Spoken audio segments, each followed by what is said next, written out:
This is You're Probably Right. Entertainment first, everything else is just bonus. Opinions, all ours. Sometimes backed by research, but never the final word.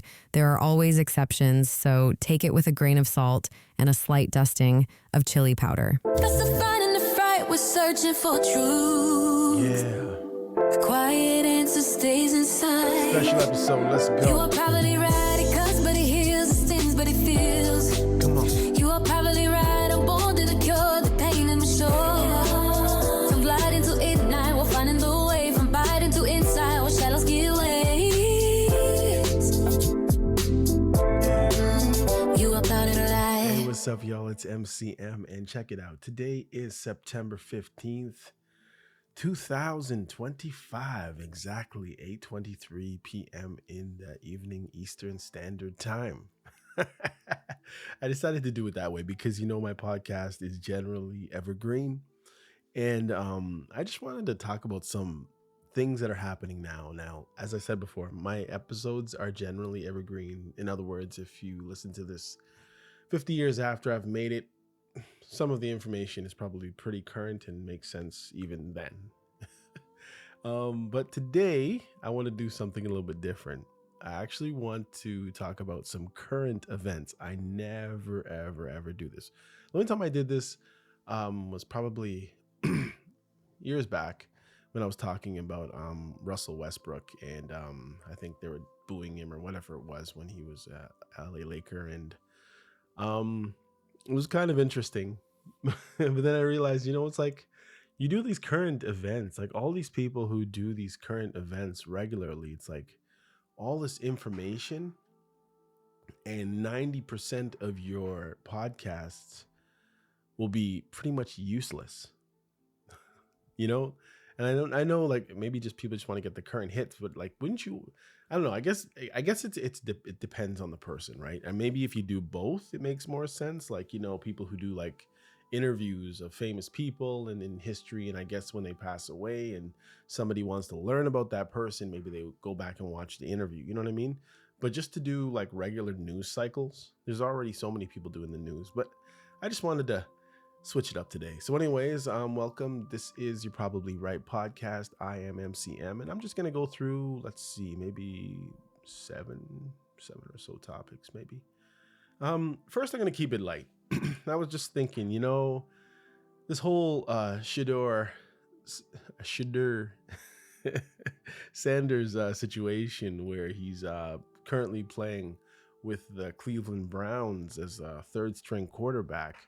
Not even really third string because they still got Deshaun Watson, and I don't know if he's going to be back or what the case is, but I mean, maybe his days are numbered after all the situations he's had. But, yesterday they came out with the news that Baltimore wanted to pick Shedeur with the 144th pick, but then apparently he gave indication that he wouldn't want to be picked by Baltimore just because of the level of quarterback that Jackson is. Lamar, that is, number 8, that he'd never get to play. You know what I mean? I guess he's probably seen other people like, it's kind of funny they're talking about that, but they had Snoop Huntley over there for a bit in the Browns. And actually, I think he's gone back to Baltimore now as a backup quarterback, maybe third string. But you can understand what he means when he says like he wouldn't want to go there because he's hoping. At the beginning of the draft, which people don't really talk about, this guy thought he was going to go top 10, and he ended up going in the 5th round. So from all that he was hearing and from news, Cowherd and Stephen A. and all these different people talking about the draft, I think he thought he was going to be picked a lot higher, right? So, if you're top 10, why would you, or whatever, top 20 or top 30, why would you want to go to Baltimore? You know what I mean? You want to go somewhere where you're going to play. If people think you're good enough to be, one of the top picks, obviously you want to go to a school, a team where you can lead a team to, playoffs and actually play, week in, week out. But I don't think he thought it was going to go exactly. I'm pretty sure maybe, like, I don't know if they talked to him before they made their 5th round picks or whatever it is, but I guess that would be the information that we would want to know, is whether or not they said, okay, we're thinking of picking you with that 5th round pick. Would you come? because if you're already down that low at this point, you just want to get on a team, you'd think, right? But I mean, the guy's been paid millions. His father's still rich. He got paid millions just to play college ball, so maybe a little bit spoiled in that sense, even though he seems pretty down to earth. So I wish he went to Baltimore. Baltimore happens to be my team, and I don't even know if Baltimore is going to be my team after Lamar Jackson's gone, because growing up as a kid in Toronto, the team that I cared about in the NFL first would have been the Dallas Cowboys, of so-called America's team. And that was from way back in the day. And then after that, I just started watching random teams. And as I got into my, I guess, teens and early 20s, I was all about the Buffalo Bills. Reason why? Because Buffalo was the closest American city to Toronto. And so we kind of adopted that as our team. And we were always hoping that we would get a team in Toronto, because we definitely could carry a team. I think it would be amazing. But apparently they said Canada will never get a team as long as the CFL exists. So some of us have been hoping that they would probably fold. CFL, that is. Anyhow, yeah, I just wanted to give my 2 cents on that. I hope he does get to play. It's kind of weird how that situation goes, though, because, at the end of the day, Shedeur apparently has million. I don't know if he sold the most jerseys, but he's up there as far as jerseys. I wonder if he is top 10. I wonder if I could find out something like that. Let me just take a little peek. Hang on a second. Let's see if I type this in, if it'll even come up. Let's see, what are the top 10?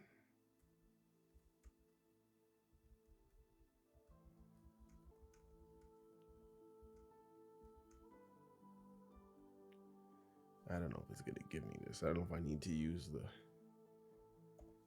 Let's see.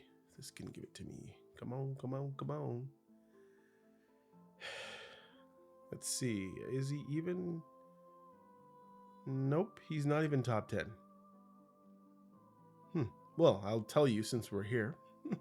Number one ranked jersey sold is Saquon Barkley. Number 2, Mahomes. 3, Jalen Hurts. 4, Jaden Daniels. 5, CJ Stroud. 6, Josh Allen. 7, Aiden Hutchinson. 7, Aiden Hutchinson. 8, Amon Ra St. Brown. 9, Micah Parsons, that's a new one. And 10 is Justin Jefferson. Ooh, Lamar Jackson's not even. Let's just see. Where? Sorry, I hurt my back, so I'm here just trying to do this. Where do Lamar and Shedeur, can't even spell it, stand? Let's see where they're ranking.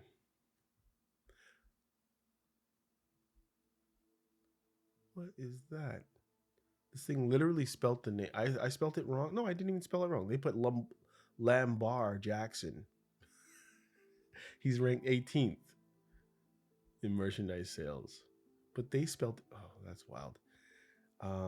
Despite being a rookie and 3rd string quarterback, his jersey was the 5th best selling among all NFL players between March 1st and July 31st. Okay, at that time, 5th. I mean, my point is, this guy played on his father's team in Colorado, the University of Colorado, Buffaloes, along with, what's that kid's name? Oh, I can't even think. But of course, his brother, Shiloh. And I literally can't remember the guy's name right now. But anyway, the guy who won the Heisman Trophy. I'm going to have to type this in. I can't believe I can't remember the kid's name. Ooh, this is so dry. Ooh. I know you know, but for some reason I'm drawing a blank.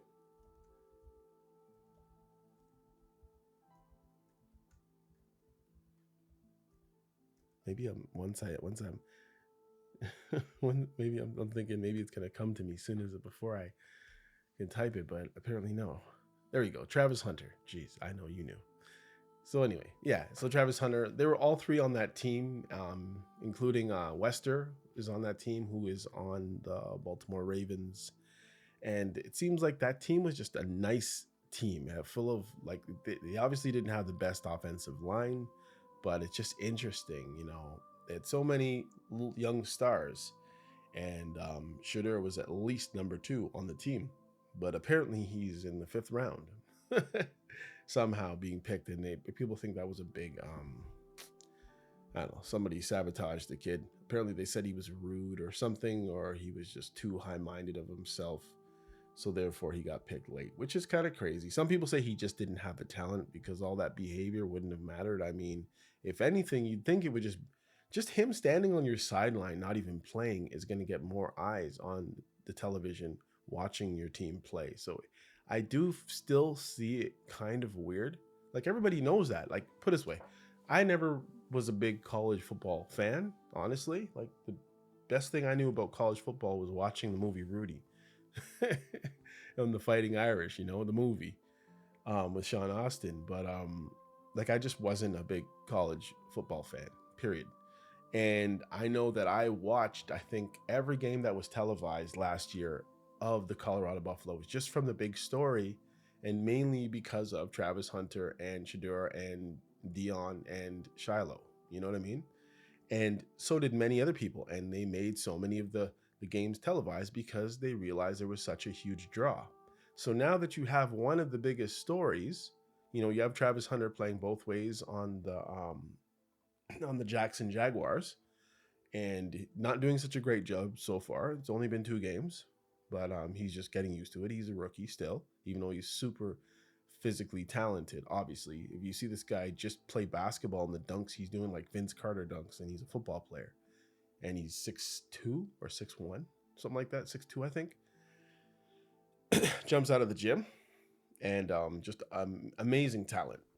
I don't think he can go both ways, honestly, playing offense and defense. I just don't think I think at that age, you just don't have the physicality in that position to be knocked around on both sides of the ball. Not to mention when you're playing coverage, if you're covering somebody on defense after running 3 or 4 routes on offense, the opposite side of the field, I think you're just asking for trouble. You just all it takes is one little lapse of judgment, and it could be a touchdown the other side. As a matter of fact, if you're on defense, they could say, you know what, let's try something. Let's target this kid all 4 downs or all 3 downs, and then on offense, or you could target him on one side and then mess with him on the other side, on the other side of the ball, and you might be able to gain something on him. But anyway, that's just my short little opinion. In some worse information, actual top topics right now that are going on. The National Guard deployment to Memphis now. Possibly Chicago will be next. President Trump has ordered the National Guard sent to Memphis, citing concerns about crime. It's kind of funny. They did this first in Washington because of all the madness going on. And I think that was post 2021 to 2023. We all know what was going on at that time. And they laxed on police officers, and they were giving law enforcement a tough time, and it's just got really bad out there. So they sent the National Guard to crack down on crime and keep people off the streets at certain times and all this kind of stuff. And apparently it's really, really worked. And I'm like, I hope, I was wondering if they're going to do it in Chicago, but apparently Memphis is the next city.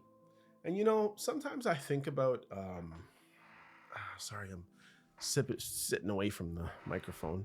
Sometimes I think about the crime that goes on in the United States. And sometimes I think about how people are talking about the violence, and they talk about black fatigue, and they talk about intelligence levels of black people in the United States. And, although we're in Canada, we're pretty close. So a lot of the times I think people just think, Sometimes I'm worried how people actually think about the situation. They say, okay, well, it's black, North America. We watch the same TV. We're on the same internet. We're on the same social media. How much different are black people in Canada from the United States? And then,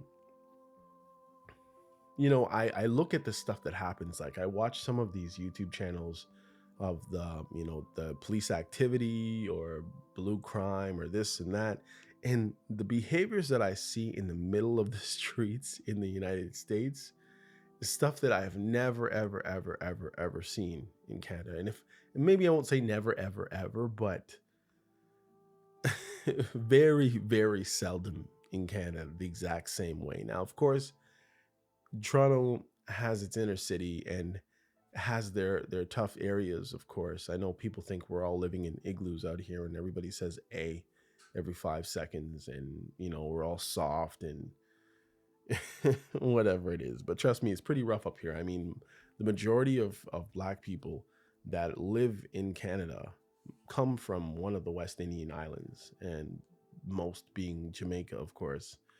There's a lot of Nigerians up here, of course, and from other countries, you know what I mean? And I don't know why people think that Canada is this soft, nice place. Like people are polite. People will say, excuse me. People will nod you in the street and say hello. Black people will nod to each other. It's not like New York, just visiting a few times where people are a little bit standoffish. I would say it the best. I'm not going to say that they're rude. But things are just different. People don't honk in Toronto every 5 seconds because somebody made a bad move or somebody won't move out of the way. Whereas if you're driving in New York, like I did, I remember I went for a trip from Queens? From Queens to, actually it was from New Rochelle, because there was an event I was going to Queens, and I've been there before, and I just realized how fast people drive, first of all, how impatient people are, and that's just general. I'm not talking about black people. But then, as I said before, if you do sit down and watch some of those cop videos and the behaviors that people have in these establishments like Roscoe's Chicken and Waffles and and Subway and McDonald's, and the brawls and the crazy stuff that happens in the street. You have people twerking in the middle of the road at cops, and the lies and just the madness, just the utter violence that's happening there. And sadly, as a black person, just to see the amount of bad behavior, just straight up bad behavior that's happening in the United States, it's wild. It's mind boggling. And I know things are a lot different. It's a total different country. At the end of the day, like, we can't carry guns up here legally. Like, we can have guns, we can shoot at a gun club. They have to be locked up, I think, at the gun club. I'm not 100% sure. I remember I had a family member who had guns, and you could keep them at home as long as they were locked up in a safe. And I'm pretty sure they've stopped that, I think, and now you have to have it locked up at a gun club, which kind of makes you wonder why nobody's robbed a gun club. But anyway, I'm just saying, it's just a thought. But I hope they can crack down on a lot of this stuff that's happening in the United States. You know what I mean? Like, if the National Guard needs to go to Memphis, if they need to clean up the streets of Memphis, if they need to clean up the streets of California with all the different things that were happening. I remember before they had Skid Row, and it was just one specific spot where there was a lot of homeless people, like a tent city kind of thing going on there. And for whatever reason, the United States doesn't want to have more institutions, so they have people who are unstable just wandering the streets, and obviously people who are not mentally well are going to get into trouble if you have them rubbing elbows with mainstream society. It's just that way. You have hungry people, mentally unstable people who have a lot and people who have nothing. It's a really sad situation, and it's kind of funny how all this kind of stuff is going on, and including what I'm going to talk about next, that Charlie Kirk situation. I've seen the video. I saw it on X. It's sad, but the stuff that's happening in the United States, as a believer, as a Christian, you kind of think, maybe time is up. The world has gotten really wild. Things that used to be utterly shameful and considered evil and sinful are now being hailed as the ways of life, and things that were seen as right and righteous and upright and decent are now being frowned upon in society. The things that we hold high in society nowadays, and this is Canada, this is the United States, this is many places around the world, are things that are opposing Christianity. You know what I mean? It's just, it's really, really wild. You know what I mean? Um, I was gonna go through a few of the different things, but I'm not gonna go through too many. I just want to talk about this Charlie Kirk situation. Now, I did have a conversation with somebody I know, and it seemed like, even from a Canadian standpoint, Black Canadian standpoint, someone I was talking to, they thought it was an okay situation. I mean, they didn't think such a they just thought that the person, Charlie, was like flying off at the mouth and saying things about Black people, and therefore he kind of got what was coming to him. And I can't honestly arguing say he didn't. I think, like, even like you have Nick Fuentes, you have the guy who does the Infowars. I can't remember what his name is.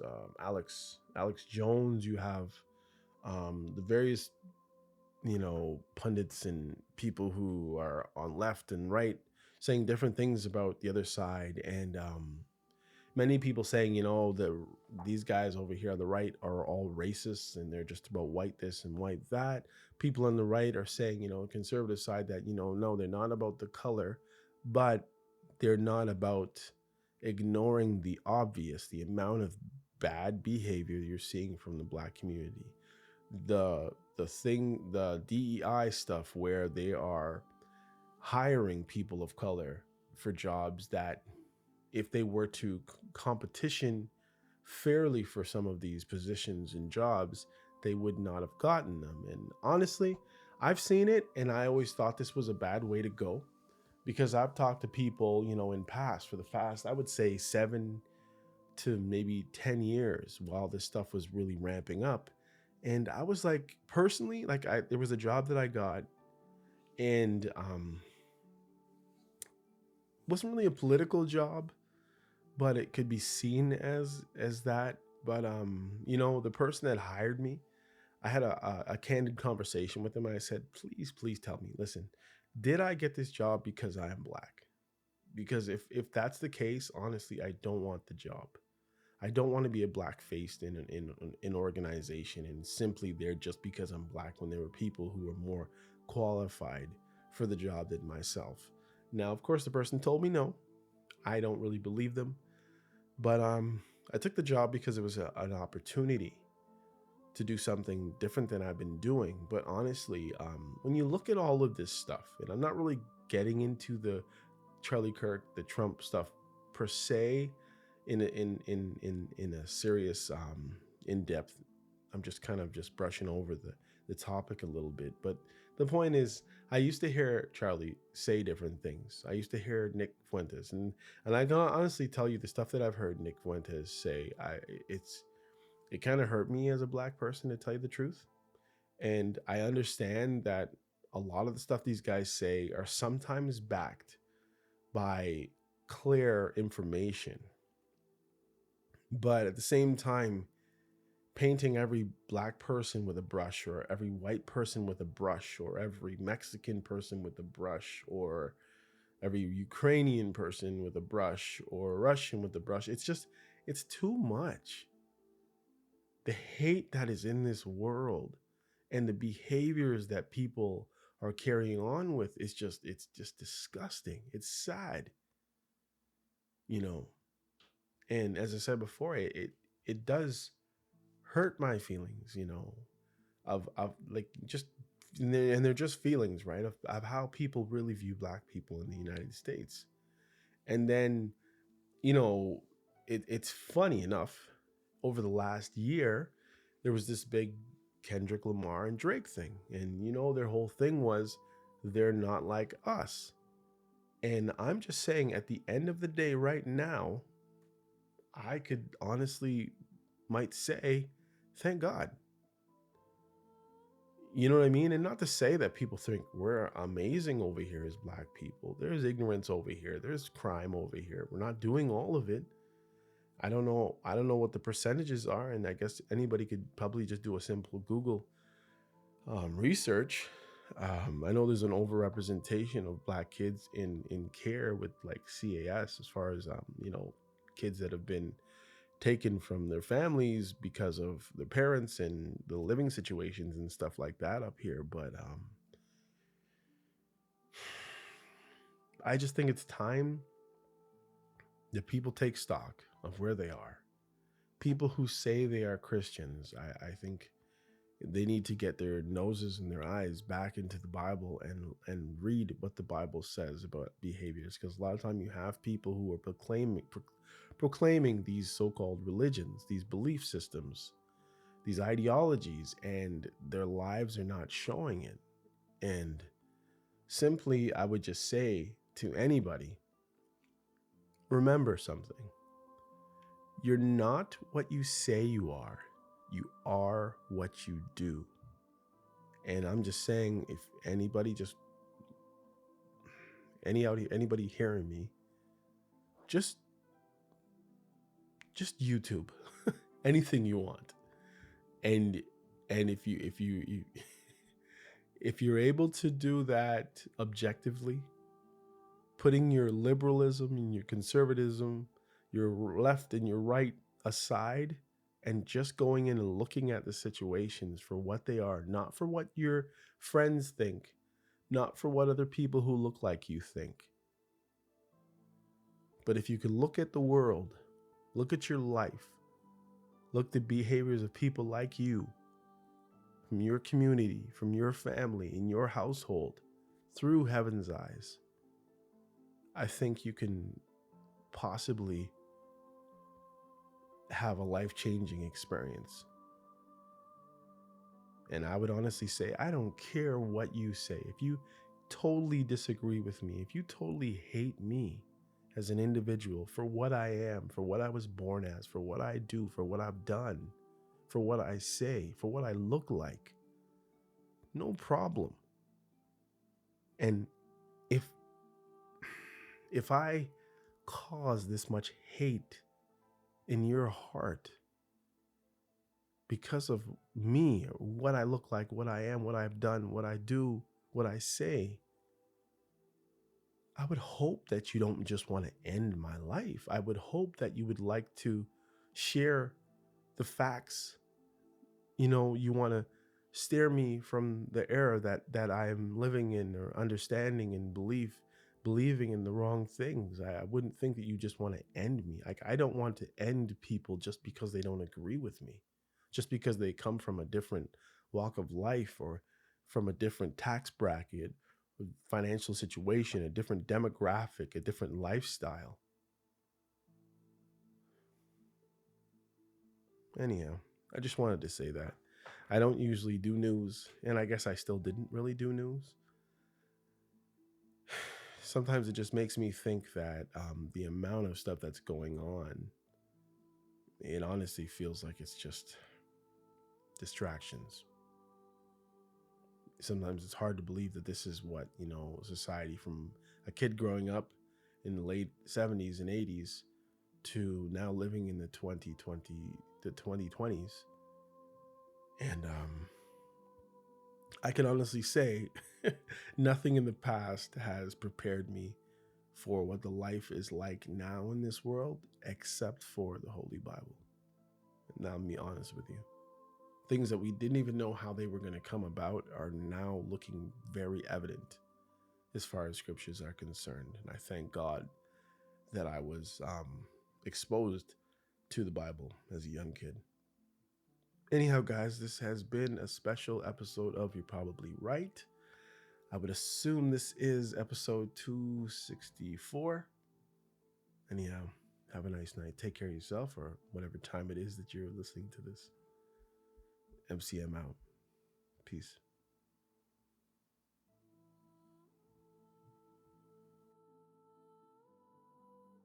Hey, come check out You're Probably Right podcast. Society is getting more unpredictable every day, but at the same time, predictable in its unpredictability.